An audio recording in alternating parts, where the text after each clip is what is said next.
Hello বন্ধুরা, সকালবেলায় গাছে জল দিয়ে ফুলগুলোর একটু ছবি তুললাম। এখন তো শরীরটা তো আমার এবছর ভালো যাচ্ছে না বলে আমি গাছ লাগাতে পারিনি সেরকম। কয়েকটা ফুল আর কি ফোটে, সেটাই তুললাম। ভালো লাগে আর কি, সেই কারণে। তারপরে তো আস্তে আস্তে এবার কী বলে, রান্নার কাজে যেতে হবে আমাকে আবার। সেই এক তাড়াহুড়ো, ঘরদোর পরিষ্কার করে নিয়ে তারপরে আবার চলে গেলাম রান্নার কাজে। গাছগুলোকে দেখালাম।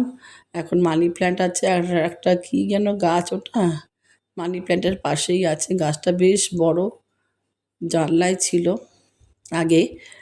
যাই হোক, এখন আর ফুল গাছ টুল গাছ সেরকম লাগাতে পারি না শরীরের জন্য। শীতকালটা পুরোটাই ভুগলাম শরীর নিয়ে। লাউ শাক করলাম চিংড়ি মাছ দিয়ে, তারপরে পাবদা মাছ করছি রান্না।